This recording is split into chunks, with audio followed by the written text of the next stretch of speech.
Welcome to the Storymakers Podcast, a place where curiosity and play meet to spark faith through the imagination. I'm your host, Mel, and I'll introduce you to new friends who will share hope for the kids and teens in your life, with a dose of encouragement for us grown-ups too. Let's get the party started. Hey, Storymakers! I'm so excited. I am in Charlottesville today in Ginger's studio, and we are getting to chat with my good friend. I love your title always as Canyon Myra Garnes. She's fantastic. She has been in youth and family ministry for I don't know how long, but you know everything. And I'm just so excited to have you with us today and for Storymakers to get to know you. So welcome, Myra, and we're so happy to have you here. Thanks so much, Mel. It's such a joy to be with you. I've missed seeing your face, so it's wonderful to have this reunion via podcast. I'm physically in Phoenix today, so I'm loving the sunshine and the warmth here. So it's good to be with you. Well, it's that's the best part of all the remote. We can be anywhere and be together at the same time. It's so great. Indeed. Well, Myra has been such an amazing champion of Storymakers. And really, I just mentioned this before, like the wind beneath my wings, you know, when you're getting and you're starting a thing and you're not quite sure what you're doing, it's amazing to have an advocate and someone who knows the field and to just root for you. And so Myra invited us to be partners in the Diocese of Long Island. And now you're the officer for youth ministry in the wider and bigger church. So yeah, Myra, I would love for our listeners to know a little bit more about you. I know we don't just land in youth and family ministry, like something happened. What's your story? Tell us. Oh, Mel, God has a funny sense of humor, I like to say, because this was not at all the plan for my life. I was headed in this path to be a college administrator and found myself at the National Cathedral School for Girls, and that's where I was introduced to the Episcopal Church. You worked at the school in diversity and multicultural education, and I was a class dean, and then ended up leading the Cathedral Scholars Program and at the National Cathedral and working with high school students in DC. And those connections just, I think, drew me closer to the Episcopal Church and the beautiful connection of our baptismal covenant. And then I met Bishop Lawrence Provenzano, and he and I just got up to some good, holy troublemaking, and had a chance to lead, be the director and canon for youth and young adult ministries in the Diocese of Long Island for many years before, in the last 2 years, moving to the presiding bishop's staff to serve as the officer for youth ministries. So really have had a long background in student development and social justice education. And it's just been a beautiful mix with this gospel story of youth ministry and advocating with and for young people, for them just to find their voice in church, in their communities, and in the world. So it's been a gift. That's so cool. Well, one of the things I so appreciate about you is I went to convention in Long Island years ago, and you were leading the charge, and like you did this amazing thing where you had the youth were experiencing convention at the same time as the grown-ups. And it was just, you know, when I think of you in a way that's like you offer curiosity and empowerment, and just this spirit of like, why not? You guys can lead the way. And I think for so many of us, especially those of us who are not in the youth or young adult space, we can feel intimidated or slightly afraid of that age group. But you seem to have no fear, and it's like you're in your natural water with that group of kids. And so, you know, a lot of our listeners are thinking about how they minister to that age group or how they're parenting that age group. And what would you say, Myra, is like sort of the secret sauce of staying connected and curious with this young generation? I mean, I think it always does us well to, mix practical experience with, the ability to read and research a little bit of data and what's happening generationally and shifts about who is Gen Z, who is Gen Alpha, and not pretending that our story as Gen Xers or baby boomers is their story, right? Like their lives and their experience, their exposure is so unique to what we had as young people. So, but I do think that, they have a good BS meter, right? And so Yeah. we have to be authentic, right? We have to be authentic. We have to, I think, also not pretend that we are them. Like, don't play this game of like, I'm cool and I'm like you and I have all the slang and the, we don't have it. We don't, because I can't even keep up, right? I mean, there's so many words that I'm sort of scared to say. I'm going to say, what does that mean? Yeah. Less. But I also am like, please tell me what that means, right? Yeah. Questions about what does that really mean? And actually one of my good friends and her niece have done a wonderful job of modeling some of this for me. She's a Gen Z, so like Auntie and Z, and like trying to really open up spaces where us aunties and Gen Zs are just talking about all the things, right? Like let's listen to what's going on in your life. And then us authentically sharing our same struggles, right? Like what is, and not pretending like we have it all together because,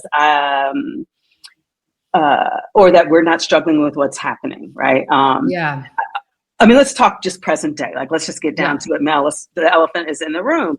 We've had this election.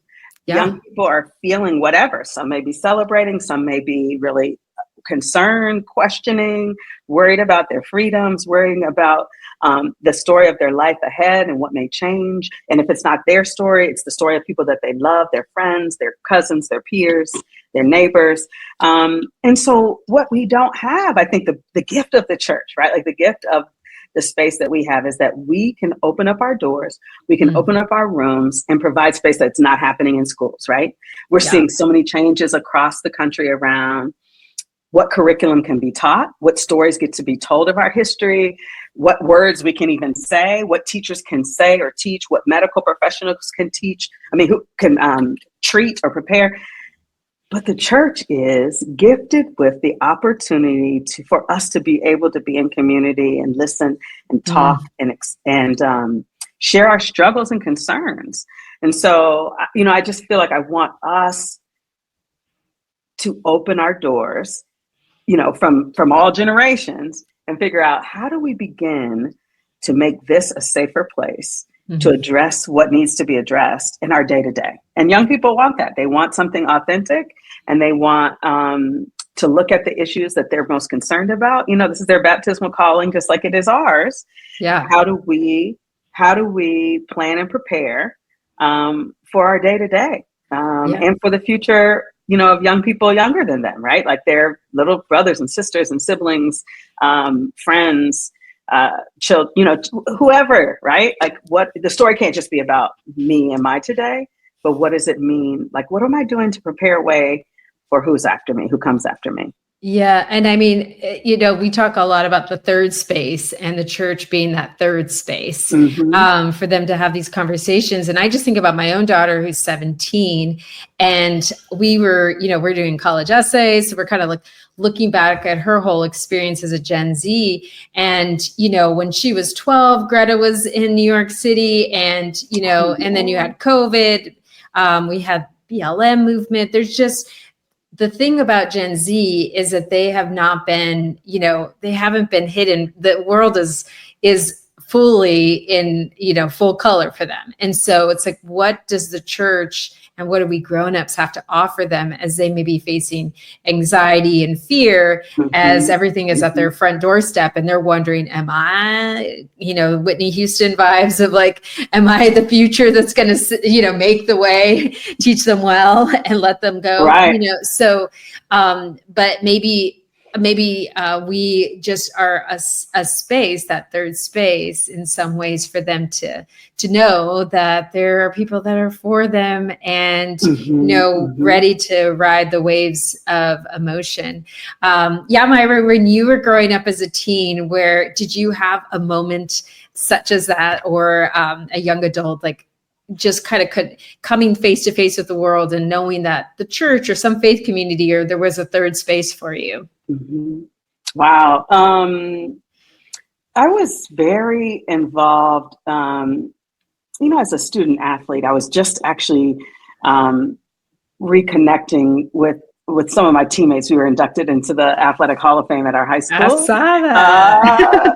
And so it was just like this really huge moment of revisiting the impact that some adults had in our life, particularly some of our coaches, some of our teachers who actually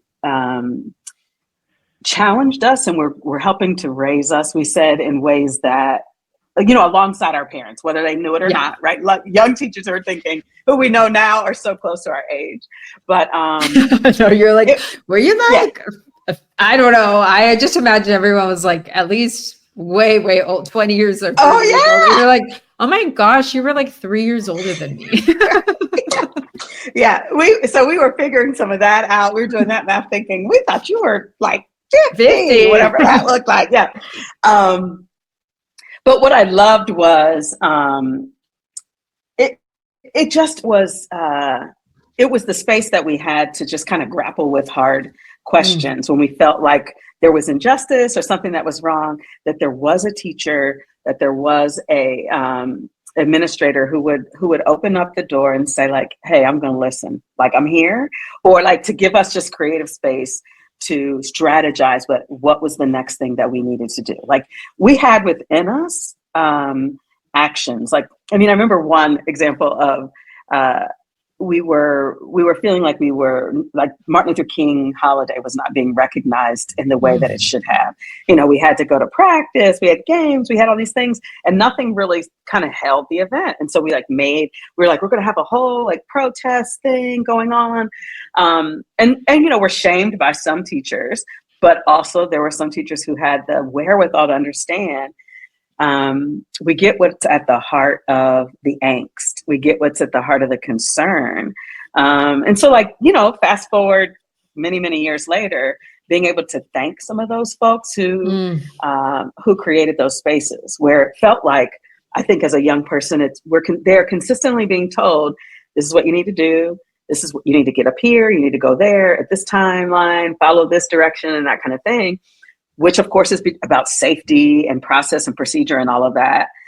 But it also is that hopeful and important space for growth and for learning, to be able to say, even if young people you make a mistake, we all make mistakes. Yeah, it's a time where you take risks. Our brains aren't fully, and you think about the kinds of risks that these kids are taking now and you were taking, those are like good risks to take. And also I think with Gen Z too, it's like their superpower is like they are high level empathy.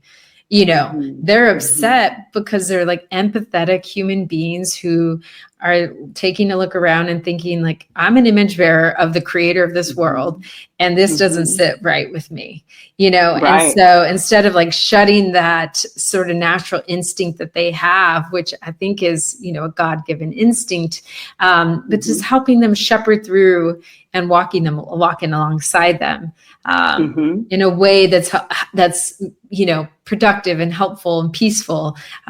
That's sort of a great opportunity that we have. Yeah. And I think, the beauty of, I think this generation is much more in touch of feelings and their emotions and their mental health and well-being than generations before, right? Oh, yeah. So they have a language. They have language for it. My kids will be like, I'm really anxious right now. It's like, I never said those words to my mom, for sure. I was just like, I don't even know how I feel. Yeah. And also sometimes I think it's important too to unpack that, right? Like sometimes we can just get into the words. I'm anxious, I have anxiety, my anxiety is high. Talk to me about what that looks like. How does it feel? How does your body feel when you experience that, right? Like, so I think as adults, it's asking questions, not like interrogating in a nasty way that is questioning that, but it's also asking questions for clarity and understanding. And what happens, and what do you usually do? Like, these are questions I've been asking some young people to make that, to ease that, right? Like, what changes that? What moves that emotion to a better feeling or a less anxious space, right? And so I love that they are willing to, like, name it, understand or like honor and respect if even if that's not their experience, it is the experience of my friend, my peer, my classmate, you know, my acolyte, you know, sister, brother. So it's I think for us as adults, our ability to really listen with openness and authenticness, you know, and also to say, like, I'm not available now. Like, if you're not available for that, please don't pretend like you are, because I think they see right through it, right? Like, That's right. I'm not in a space to like be fully present, but I could do that when, like, name the time, right? Yeah. And then preparing for what that looks like later, right? And so that you can authentically be together. Yeah. I think what's one thing is so cool too is being able to help them see stories of resiliency as they're sort of moving through these waves of emotion to grownups. I think that's a really nice tool to have in your back pocket. Doesn't necessarily have to be a Bible story, but I think stories of people who have gone through something and then they've made their way through. It's a way for us to help them build resiliency too. And so Myra, you know, we love to ask questions about stories. Segue. And I just barely mentioned this to Myra before we chatted, but one of the things, you know, story is so therapeutic for myself, because when I'm feeling anxious or afraid, I think about characters and I think about people in the Bible or all sorts of different scenarios, mostly like kids' books. But I think about these characters have like moved through something. And, you know, Myra, are there any stories that have captured your imagination, stories that have sort of helped you move through life and your faith experience? You know, I think about two books that really have shaped. I mean, there are many, right? But this comes up. I mean, I'm thinking of The Resilience of Black Women and how that is my life. It is my story. It's the story of my ancestors. It's my beloved mother and grandmothers and aunties. You know, and I think about sort of these underdog stories, right? Achille and the Bee was an impactful and powerful story, and then movie, right? Of when people doubt you and then you just show up and show out. And, you know, like you flip on its head this notion that you're not good enough, or I can't believe you're here, there's not a space for you. You know, a story of overcoming, like The Color Purple was for, you know, Alice Walker. Such a ground, I mean, hard, you know, like gut-wrenching work, but also this, you know, like a legacy award-winning work that has gone on and grown and lived, and the way that story was just retold with a more modern lens in a movie context. And so those stories, those hold special, dear, near places for me. And I think it's important when we are, again, you know, turning it back to young people, is like, how do we provide them, you know, in case this is missing in education, church, how do we provide all our young people stories of heroes, heroines, leaders that represent so many different faith traditions, right? I mean, faith traditions, cultural backgrounds, LGBTQIA plus, socioeconomic status. Like, I just think that we begin to love and understand one another when we can just like connect and relate to our stories. And make space for that, like you said. I mean, this is story makers, but Well, and I think the thing with, you know, we love stories, obviously, but it builds empathy and curiosity about other, rather than, and it gives us an opportunity to engage, you know, and it reminds us that we're all image bearers. So even those, you know, that we feel so in disagreement with or detached from, to begin to build that muscle of empathy and image bearing, I think is so crucial to society, our micro and our macro. And when you think about being a teenager and you think everybody's staring at you and you're so anxious and you think, you know, one thing is, you know, you trip up, you mess up and your social life is over, especially with social media. And that's like a whole other thing that they're dealing with. But to remember and to be known and loved by the grownups around you, and to know like, oh, what does that feel like that they see me as an image bearer of the creator of this world, and that they love me and they offer me grace. Like, that's a place I can go to when I feel like I'm messed up really bad on TikTok. Yeah. Yeah. We could be those people because they know we don't know about TikTok. So they're like, you know what? Right. I'm going to go talk to Myra about the situation because she's not probably, she doesn't know. I don't know, you know? So anyway, I think that that's just like so key to the whole thing and staying connected. So Myra, if you're thinking about, you know, the grownups out there that are struggling to be connected, maybe if you could give us like 3 fun tips for them to walk away with, or parents, like, do you have any fun, I don't know, any fun walkaways, like games or simple things that you can just do to get the party started, as we like to say here? You